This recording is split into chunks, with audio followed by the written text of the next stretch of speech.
Всем привет, с вами Алексей Сыпачевский. В этом видео я расскажу про подход к пробованию новых типов накладок, которыми еще не умеешь играть. В качестве примера такой накладки я взял Dr. Neubauer КО. Это средние шипы. Просто потому, что на примере какой-то конкретной накладки рассказывать это гораздо удобнее, чтобы рассказ не был слишком абстрактным.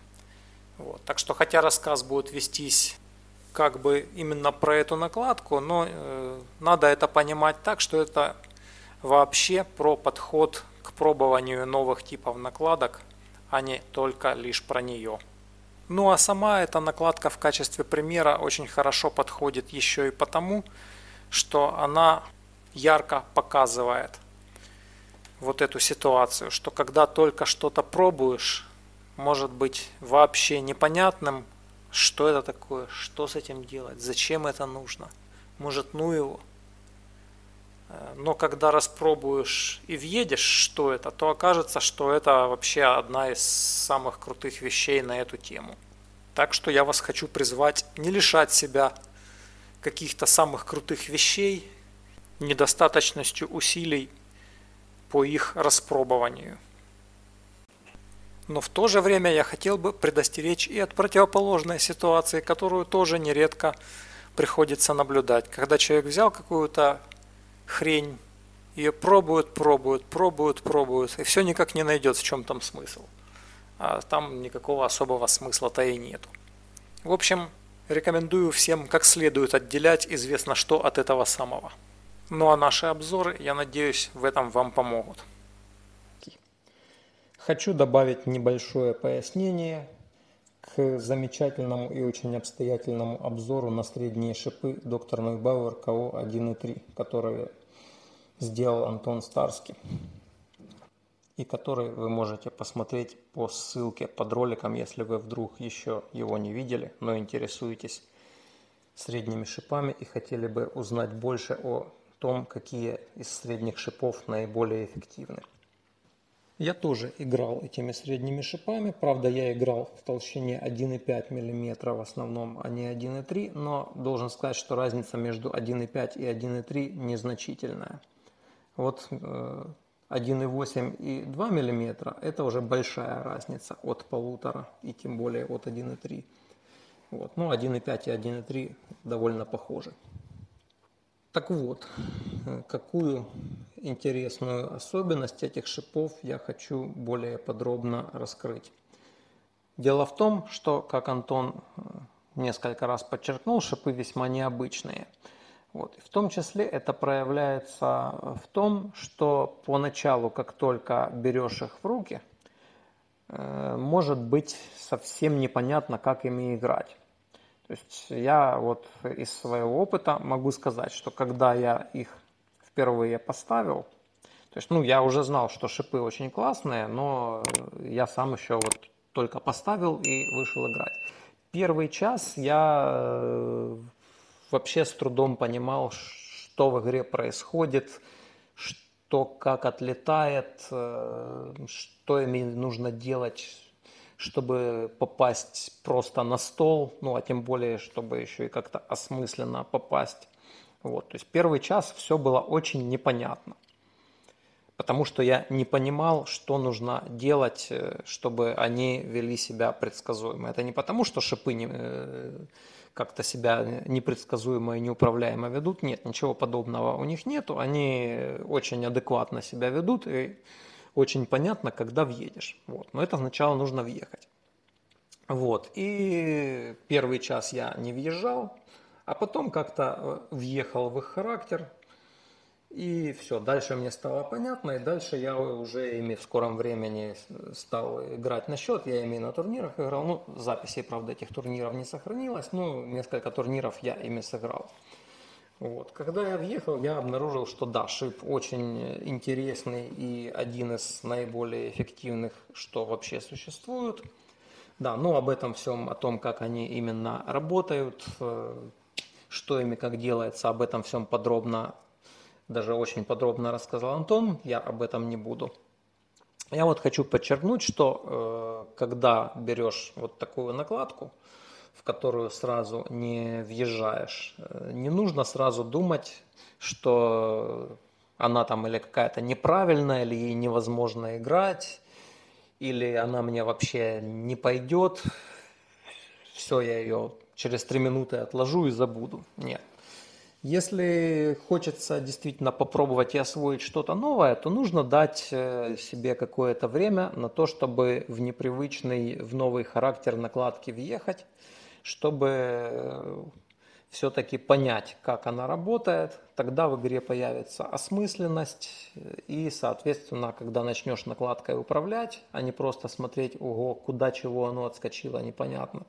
Вот, когда начнешь ей управлять, тогда, соответственно, будет совсем другой уровень результативности. Ну а поскольку данная конкретная накладка еще и действительно очень эффективна в игре, то тут ну вообще стоит потратить время, причем не могу сказать, что это много времени. Ну, у меня, конечно, богатый опыт и большой навык освоения новых накладок и перестраивания игры на них.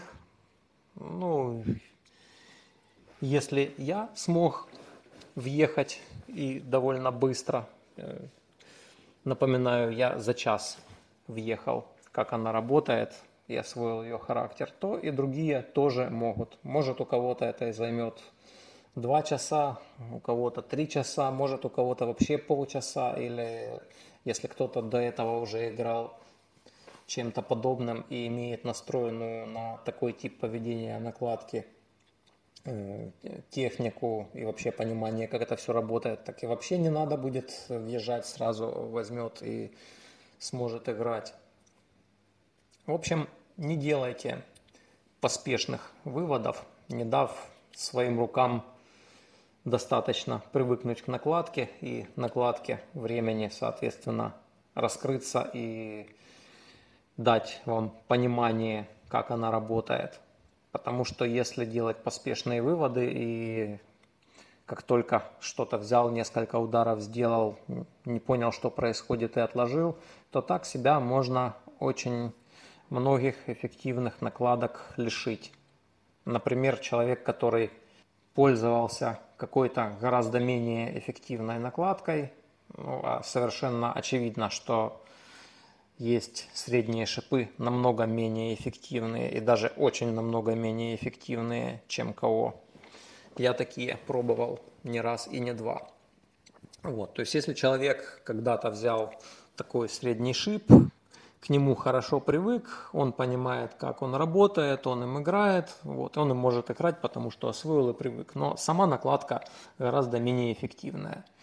И человек берет, пробует КО, сразу не въезжает и откладывает, и продолжает играть своей старой, гораздо менее эффективной накладкой. Кому от этого будет хорошо? Ну, только его соперники порадуются. Причем, если вот соперники Антона от КО радуются в кавычках, как он часто говорит или пишет, то тут соперники будут радоваться в самом прямом смысле, что против них играют какой-то неэффективной беззубой накладкой. Та же самая ситуация может быть, когда кто-то до этого играл длинными шипами, не имеет техники и понимания, как играть средними шипами, а разные типы шипов, они имеют принципиально разный характер и требуют разной техники, разного подхода к игре. Вот, то есть человек играл длинными шипами, ну, там кто-то ему сказал, что вот тебе может хорошо подойти средние шипы, попробуй. Ну и вот он берет КО, пробует 5 минут, не въезжает, как оно работает, технику тоже не успевает настроить на то, чтобы нормально попадать на стол, откладывает и все. Хотя, возможно, ему бы такие шипы, как КО, подошли. Ну или какие-нибудь другие средние шипы, или даже короткие, не суть важно. Дело в принципе. Вот, если бы дал себе времени и труда освоить, въехать, как оно работает, возможно, что перешел бы с той накладки, которая ему менее подходит и которая у него в руках менее эффективна, на что-то более эффективное и дающее ему более высокие результаты. Так что напоминаю еще раз, Не спешите делать поспешные выводы. Если вы не дали себе труда и времени въехать в то, как работает накладка, то вот не надо в этом случае все списывать на накладку и говорить, что накладка там какая-то не такая, там плохая или неэффективная, или вообще никуда не годится. Вот. Тут лучше честно сказать себе, что я поиграл этой накладкой 5 минут и ничего в ней не понял. Ну, из этого можно уже думать дальше, что может, если я поиграю больше, заинтересуюсь, как она работает, то я ее освою. Да, освоение новых накладок, тем более новых типов накладок, которые требуют иной техники, иных подходов к игре, может потребовать времени и труда. Но когда вложишь время, вложишь труд, тогда можешь и результат, соответственно, получить. А если ничего не вложишь и через 5 минут скажешь, да ну его, оно никуда не годится, ну вот результатов тогда и не будет. Надеюсь, это мое пояснение про освоение новых типов накладок было кому-то полезным. Эти средние шипы КО тут были использованы просто в качестве такого яркого примера, потому что у них более выражен вот этот эффект непривычности, если человек пробует средние шипы, а до этого подобными накладками вообще не играл. То есть тут высока вероятность того, что сразу не въедешь и не поймешь, как оно работает и что вообще происходит. Вот эти шипы я тут просто использовал в качестве примера, потому что удобнее рассказывать про конкретную знакомую накладку, чем просто про какие-то абстракции.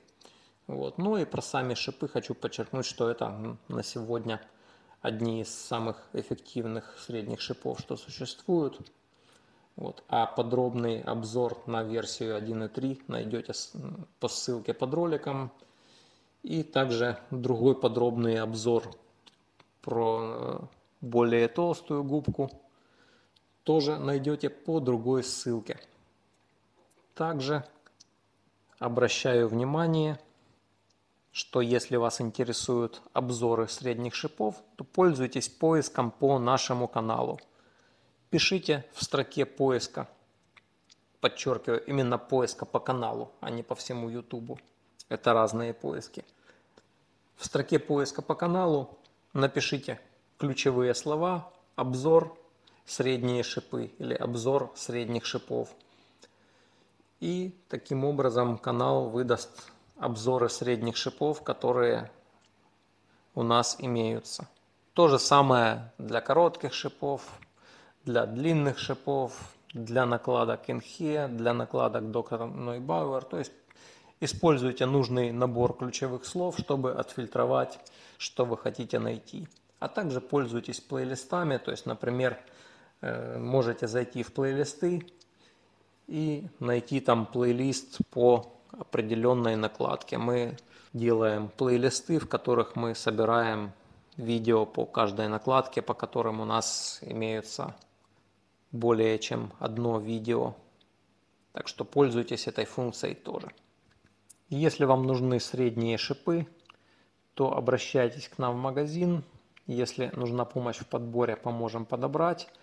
Также обращаю внимание, что на многие средние шипы, ну и не только на средние, на все типы шипов, а также на многие антиспины у нас сейчас скидки и даже местами большие скидки. Так что загляните и в раздел распродажа в нашем магазине.